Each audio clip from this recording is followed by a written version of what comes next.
தற்போது செய்தியாளர் சார்லஸ் இணைந்திருக்கிறார். சார்லஸ், நீங்க எந்த பகுதியில இருக்கிறீங்க? அங்க என்ன நிலவரம் சார்லஸ்? நான் இப்ப கரூர் அரசு மருத்துவமனைக்கு உள்ள இருக்கேன் ஆனந்தி. மிகவும் ஒரு துயரமான செய்தி. இதுவரை 9க்கும் மேற்பட்டவர் இறந்திருக்கிறதாக தகவல் வெளியாகிருக்கு. அவர்கள் அனைவருக்கும் இறுதிக்கட்ட வரை அவர்களுக்கான அந்த சிகிச்சை என்பது தொடர்ந்து கொடுக்கப்பட்டே வருது. மாவட்ட ஆட்சியரிடம் கேட்கலாம். தொடர்ந்து அவர் மாவட்ட ஆட்சியரும் இங்கே முகாமிட்டு மருத்துவர்கள் அனைவரும் தயார் நிலையில் இருக்காங்களா, என்ன மாதிரியான மருத்துவ உதவி வேணும்னு அவங்க நேரடியாக அவர் தொடர்ந்து கூடுதலாக மருத்துவர்கள் இங்கே அழைக்க, அதே போல் அனைத்து பகுதியிலும் இருப்பவர்கள் குழந்தைகள் மற்றவர்களுக்கெல்லாம் சிகிச்சை அளிப்பதற்கு அறிவித்திருக்காங்க.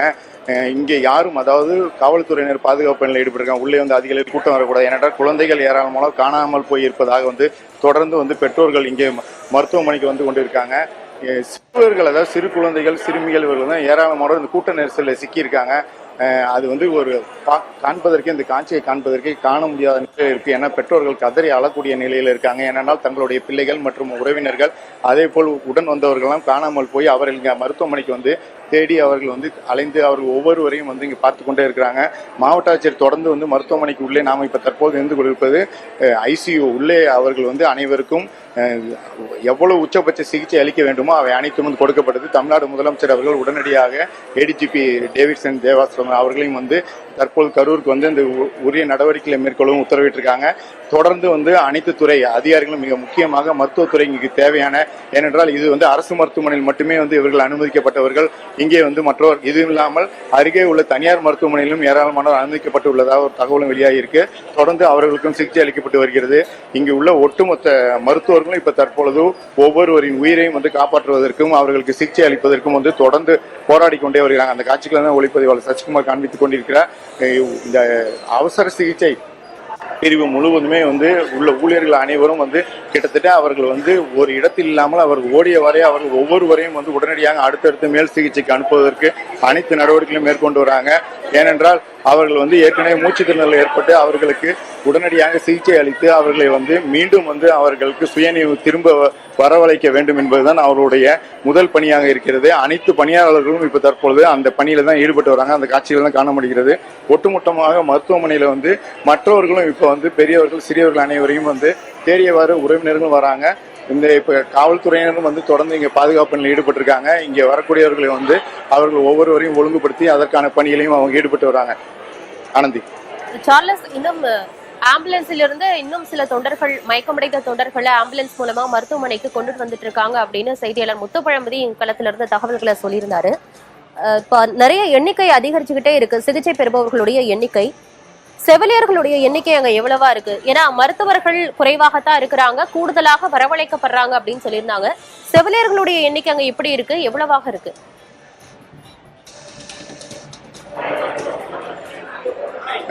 இப்ப தொடர்ந்து மாவட்ட ஆட்சியர் இங்கேதான் நீங்க பார்க்கலாம். அவர் தொடர்ந்து இங்க மருத்துவர்கள் மற்ற வசதி அனைத்துமே நேரடியாக அவர் இப்ப தற்பொழுது அந்த தகவல்களை கொடுத்து வர மருத்துவர்களுக்கான வசதி, அதாவது கூடுதலாக மருத்துவர்களை அழைத்து வருவது என அனைத்து நடவடிக்கைகளையும் அவர்கள் மேற்கொண்டு வராங்க. நீங்கள் ஏனென்றால் அவர் இப்ப தற்பொழுது முழுவதுமாக கைபேசியில் அவர் தொடர்ந்து தமிழ்நாடு அரசுக்கும் அதே போல தொடர்ந்து அவர் தலைமைச் செயலாளருக்கும் தகவலை கொடுத்த வண்ணமே இருக்கிறார். இங்கே என்ன சூழ்நிலை, என்ன மாதிரியான நடவடிக்கை மேற்கொள்ள வேண்டும், கூடுதலாக மருத்துவ வசதி என்ன வேண்டும், அவை அனைத்தும் அவர் தொடர்ந்து பேசிக்கொண்டே இருக்கிறார். மருத்துவர்களும் கலந்து ஆலோசித்து மருத்துவர்கள் மற்றும் என்ன மருத்துவ உபகரணங்கள், மருத்துவ வசதி வேண்டும் என கேட்கிறாங்க. ஒவ்வொரு, அதாவது இங்க மூச்சு திணறல் ஏற்பட்டு மற்றும் சுயநினைவு இழந்து அவர்கள் மயக்கமடைந்து உள்ளவர்களை அனைவரும் அழைத்து வந்தவுடன் அவர்கள் எப்படி இருக்கார் நீங்களே பார்க்கலாம். மாவட்ட ஆட்சியர் தொடர்ந்து கேட்டுக்கொண்டே இருக்கிறாங்க. அவரும் தொடர்ந்து கைபேசியில் பேசி வருவதற்கான தகவலை சொல்லி அவர் இங்கே தொடர்ந்து அதற்கான நடவடிக்கைகளையும் மேற்கொண்டு வராங்க. மருத்துவர்கள் ஒரு இடத்தில் இல்லை, செவிலியர்கள் ஒரு இடத்தில் இல்லை, அவர்கள் அனைவருமே அங்கு இங்குமாறு இங்கே வந்திருக்கக்கூடிய அனைவரையும் காப்பாற்ற ஓடுவதற்கு இது போன்ற நிலையில் தான் இங்கே இருக்கிறது. இந்த மருத்துவமனையே வேறு விதமான காட்சி. ஏனென்றால் இது சொல்ல முடியாத அளவுக்கு இங்கே அவர்கள் துயர நிலையிலும் உறவினர்கள் மற்றவர்களை தேடி அவர்கள் அலைந்து வராங்க. குழந்தைகளை இழந்தவர்கள் பெற்றோர்கள் அனைவரும் தங்களது குழந்தைகளை தேடி வராங்க. பெரியவர்கள், அதாவது முதியவர்கள் மற்றவர்களையும் அவர்கள் தொடர்ந்து யார் யார் இங்கெல்லாம் அனுமதிக்கப்பட்டிருக்கிறார்கள் அவர்களையும் தேடிக்கொண்டு வராங்க. தொடர்ந்து இந்த பார்க்கலாம், நீங்க பார்த்து கொண்டிருக்கும் காட்சி தொடர்ந்து ஆம்புலன்ஸ் வாகனங்களுக்குள்ளே அவர்களை ஏற்றி வந்தவாறு இங்கே ஏராளமானவர் அனுமதிக்கப்பட்டே இருக்காங்க. அவர்களுக்கான முதலுதவி சிகிச்சை என்பது தொடர்ந்து அளித்து கொண்டே இருக்கிறார்கள். அதற்கான நடவடிக்கையும் மேற்கொண்டு வராங்க. ஆனந்தி, சிகிச்சைக்கு வருபவர்களுடைய எண்ணிக்கை இன்னும் அதிகரிச்சுக்கிட்டே இருக்கு சார்லஸ். மருத்துவர்களுமே இப்ப கூடுதலா வரவழைக்கப்பட்டிருக்கிறாங்க. உயிர்களை காப்பாற்றுவதற்காக மருத்துவர்களும் செவிலியர்களும் அங்கிருந்து மூடும் காட்சிகளையும், பரபரப்பாக இருக்கும் காட்சிகளையுமே திரையில் பார்க்க முடிகிறது. ஆனா இங்கிருந்து அருகில் இருக்கக்கூடிய வேறு சில மருத்துவமனைகள்ல இங்க சிகிச்சைக்காக வந்திருக்கவர்களை அங்க அவர்களை அனுப்ப முடியுமா?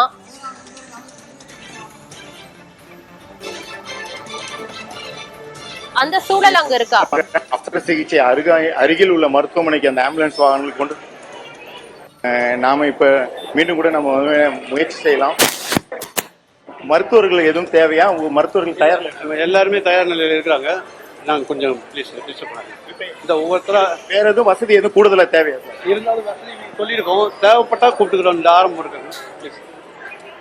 ஆட்சியர் இப்ப தெரிவித்தார் ஆனந்தி தங்கவேலு அவர்கள். மிக முக்கியமாக கூடுதலாக மருத்துவ வசதி மருத்துவர்கள் வேண்டும் என்றால் அவர் மருத்துவர்களை அழைத்துக் கொள்வோம், அதுக்கான நடவடிக்கை மேற்கொண்டு வராங்க. இங்கே இருக்கை மருத்துவர் அவரும் மாவட்ட ஆட்சியருடன் தொடர்ந்து அவர் இப்ப ஆலோசனை ஈடுபட்டு அதுக்கான நடவடிக்கையை மேற்கொள்ள என்னென்ன மாதிரியான சிகிச்சைகள் அவர்களுக்கு அளிக்கப்படுகிறது என்று தொடர்ந்து தெரிவித்து வராங்க. இங்க ஒட்டுமொத்தமாக எல்லாருக்குமே, அதாவது இங்க வருபவர்கள் அனைவருக்கும் முதலுதவி சிகிச்சை என்பதில்லை. அவர்களுக்கு உடனடியாக அவசர சிகிச்சை கொடுக்கக்கூடிய நிலையில் தான் அவர்கள் வந்து கொண்டிருக்காங்க. அவர்கள் அனைவருமே இப்ப தற்பொழுது சோதனை செய்து அவர்கள் முதற்கட்டமாக அவர்களுக்கான ஐசியூவில் வைப்பதா இல்லை முதற்கட்டமாக அது இந்த ரெட் ஜோன், எல்லோ ஜோன், அதே போல இந்த பகுதியில் நாம் நின்று கொண்டிருப்பது தற்பொழுது ரெட் ஜோன் பகுதி. இதையும் தாண்டி அவர்கள் மிக முக்கியமாக அவர்களை அடுத்த கட்டம் சிகிச்சைக்கு கொண்டு செல்வது. முதலில் அவர்களுக்கு செயற்கை சுவாசம் அளிப்பதற்கான நடவடிக்கையை மேற்கொள்றாங்க. அது போன்ற நடவடிக்கைகளையும் மருத்துவர்கள் செவிலியர்கள் ஈடுபட்டு வராங்க. இந்த மருத்துவமனை முழுவதுமே ஒரு பணியாளர் கூட ஒரு இடத்தில் இல்லை. அவர்கள் அனைவரும் ஒவ்வொருவரையும் உடனடியாக காப்பாற்றி அவர்களை மீண்டும் அவர்கள் நினைவு திரும்புவதற்கான நடவடிக்கையை தான் தொடர்ந்து மேற்கொண்டு வராங்க ஆனந்தி.